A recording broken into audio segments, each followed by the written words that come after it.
Hello, it's Scott Manley here, still on vacation in the south of Spain. I've moved a little west along the coast from Barcelona, and there's a story about that, but we'll get to that. But from the science for today's episode, we're going to talk about the earthquakes in Southern California. I know I'm not a geologist, but I do live in California and I do experience earthquakes. So important things to know is that the quakes are nowhere near me. I mean, even accounting for the fact that I'm in Spain, they would be nowhere near me. And they're not really that close to LA, where most of these videos of swimming pools shaking around and baseball games continuing through quakes. It's a fair distance away from that. Many people keep on talking about the San Andreas Fault. It's not the San Andreas Fault. This is a fault complex that's about 180 miles east of that. It's near to Ridgecrest. I think it's inside the China Lake Navy weapons base, whatever they call it. There's an official name for it, but they've actually had to evacuate that. All non-essential personnel have been headed out of there until they get things fixed, because it's a big area and there's a lot of infrastructure that they need to keep track of. But it has had some direct effects on astronomy and space. For a start, the Deep Space Network, which is run out of JPL, their dish at Goldstone got enough shaking that it lost lock with the spacecraft at Mars. And interestingly enough, when they logged this particular outage, they didn't have an option to log the reason as earthquake, because they didn't have that category, so they logged this as weather. Yes, earthquakes are officially weather now, according to JPL. Elsewhere, the LIGO system, the Laser Interferometer Gravity Wave Observatory, I think that's what that means, they had an outage as well, because the shaking from this, not just this one, but actually the earthquake in British Columbia, is enough to knock the masses in their various locations out of resonance, right? So the things are actually not totally static.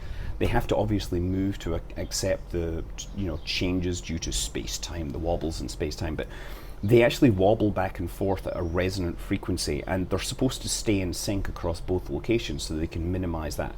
And because of the shaking, they lost the sync for a couple of hours, and so they wouldn't have been able to get that data for that time. So yeah, I mean, that's all very interesting, but my big story is that, yes, thanks to local hospitality, I got robbed on the highway. Yes. Oh man, this is kind of sad.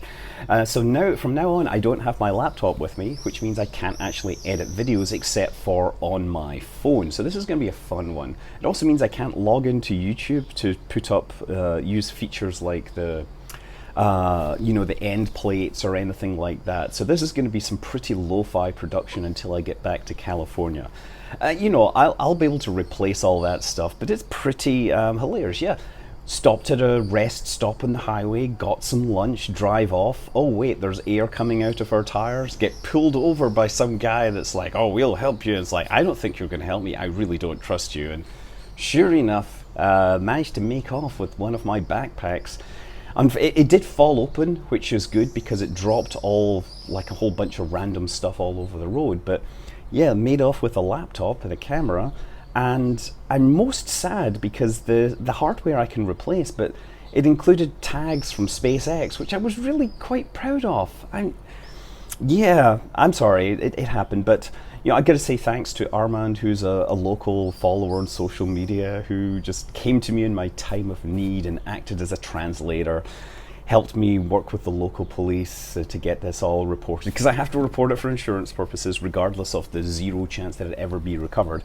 I mean, good news is, I guess, that it's all Apple hardware, so this stuff is locked down because it has Find My Mac, it has File Vault, everything's encrypted, so even if they do try to activate it, there's no way they can get at the documents. And if they do try to sell it, then it gets logged back at Apple, so in theory it would be traceable. The camera, on the other hand, that really sucks, because that had a lot of cool pictures from all the places we visited. So yeah, if you're ever driving on the highway in Spain, before you leave the rest stops, check that nobody's put little holes in your tires, because yeah, it sucks to be stuck on the side of a highway without a spare tire and with one of those stupid foam fixing kits which doesn't work when you've got sidewall damage. Anyway, I think I'm going to stop this moment of pain now, and I'm going to get down to the beach. I'm Scott Manley. Fly safe.